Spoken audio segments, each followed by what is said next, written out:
Okay, so we can't.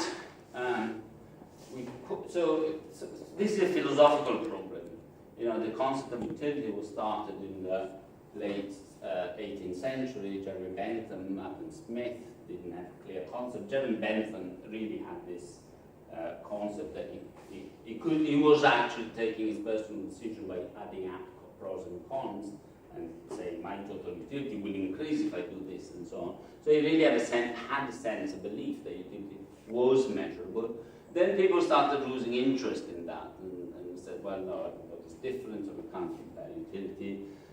What we do now, I mean, the thing is we are back to a situation where we need to accept that there has to be some way of measuring interpersonal or comparing interpersonal utility. So utility comparisons are possible, and we approximate utility with typically with, say, income. Okay, not a good measure because there are many things that if you've got very high income but you are very unhealthy, then that's not a happy situation.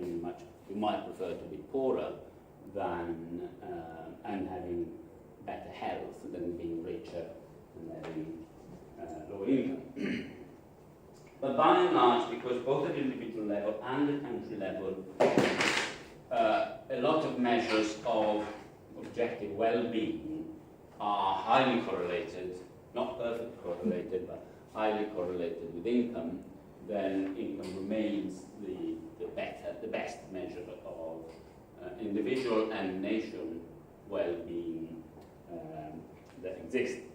So you might have heard all this debate about happiness, that we shouldn't measure income because the poorest nations are richer, happier, like Nepal. I just don't buy that yet. You know, we might come out at some point with better measures of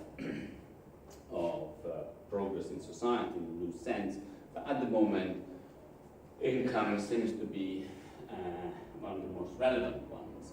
And remember, talking about happiness is always a double-edged sword, because while you can say that people who spend 20 hours making a lot of money and becoming very rich working in the city are richer than the people who just go to hippies party, then you might say, well, but they are richer, but they're less happy, so they shouldn't be taxed because for them earning money is very important and so on. So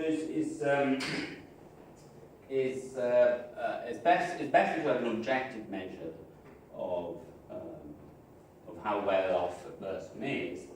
If we can, we could adjust it with quality of life measures, like how big the house you live in is, but I find it's highly correlated. How much free time you have, well, that's not so well correlated, because then so anyway, since the 60s, people have started talking about inequality because they were interested in inequality. We're not interested in inequality in height, for example, but there's a lot of it. We're interested in inequality of income. So when we talk about inequality, our measure is income.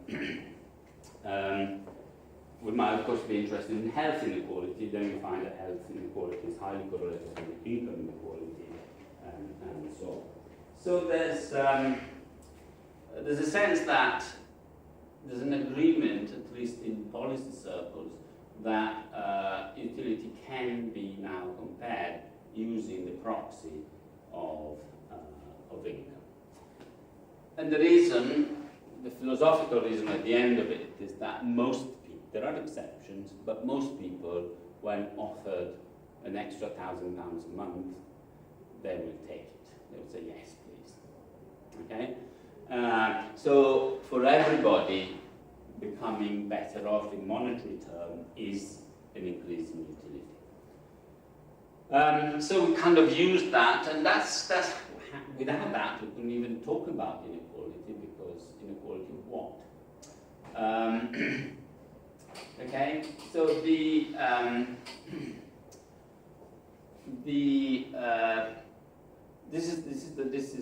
word is not here, is that when we do comparisons, we are still non-paternalistic, okay? So we're not taking a dictator's position. So we're taking a dictator. A dictator says, I care more about the unemployed war widow than Bill Gates.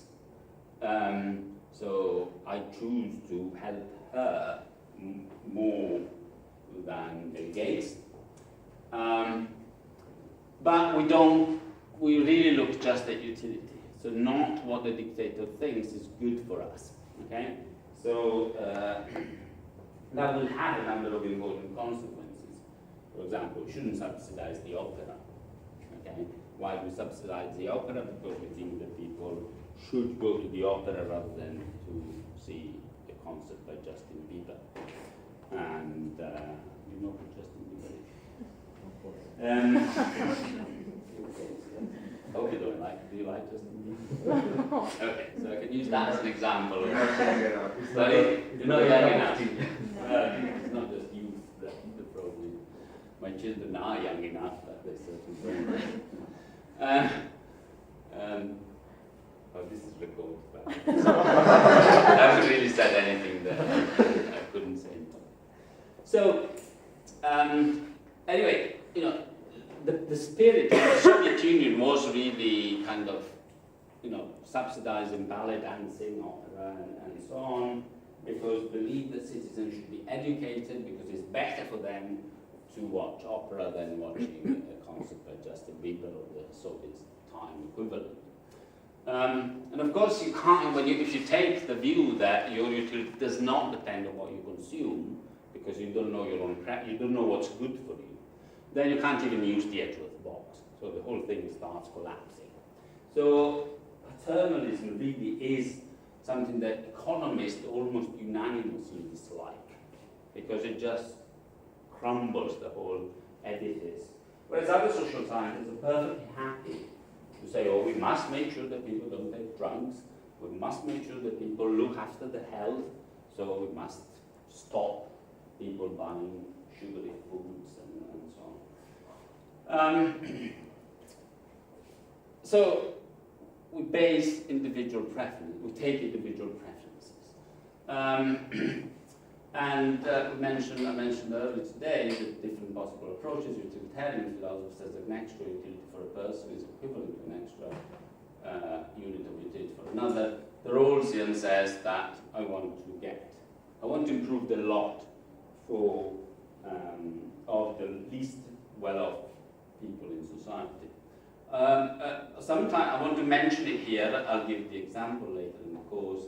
An important point that often philosophers and sociologists have only read about Rawls misunderstand is that Rawls implies perfect equality. It doesn't.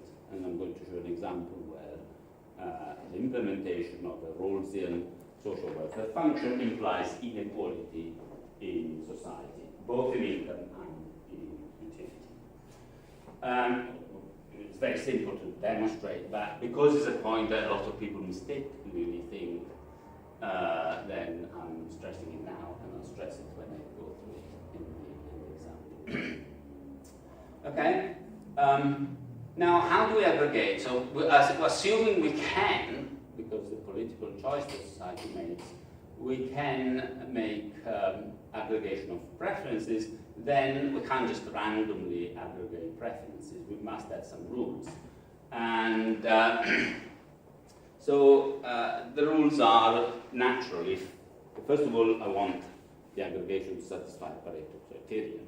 If everybody is indifferent, but one person has higher utility, then the aggregate score of utility in society should be higher.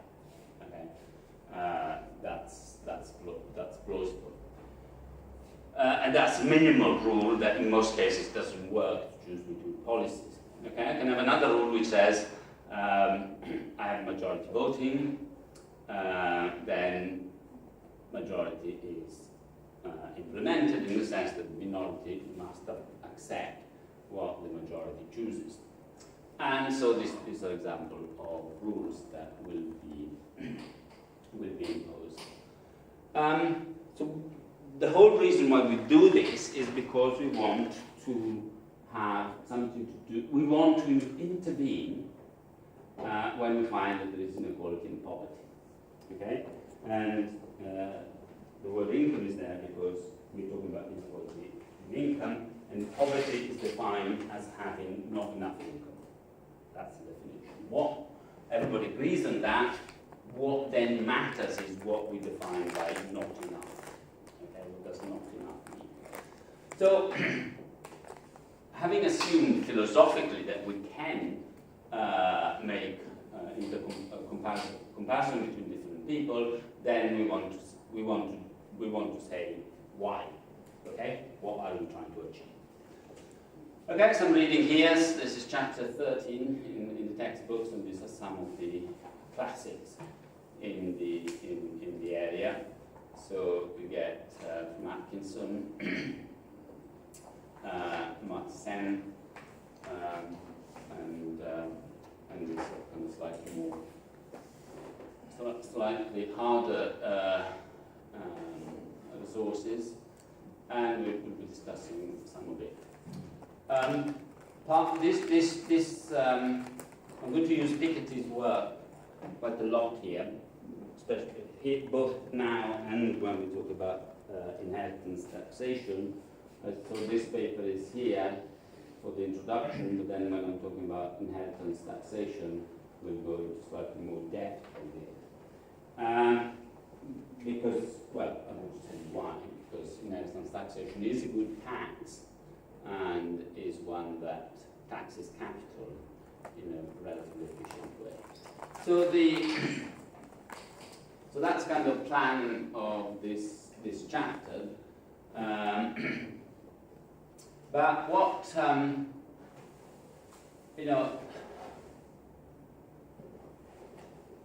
what really matters here, it seems to matter to people. It is not clear whether it should matter from a philosophical point of view, is what is the source of inequality? Okay? And inequality to a considerable extent is a consequence of your endowment. But, for example, if we take these two people, do you know who they are? That's Lionel Messi, and that's, what's his name? The Fiat chap. Sorry? Is it? Yeah. And they're both very rich. But somehow, if you ask a lot of people, they'll think they'll be less upset for Messi being very rich than for Rafael. Why? Why? So are you annoyed by people being so rich? Sorry? Personally not, but if I understood what you mean is that it's like if you think he deserves less to be rich than Messi does. Why? Because La Volcan is the drug abuser. Sorry? He's drug abuser, and he does something, and Messi does something actually to like gain. The value is ability more than. Maybe it's less popular. Well, yeah, in a sense, we want to know why it's less popular. But if you think about it, they have both. They've both been extremely lucky with their endowment. Nature has given them a very lucky starting point. Okay, Messi is a fantastic athlete, and Lapo Elkman has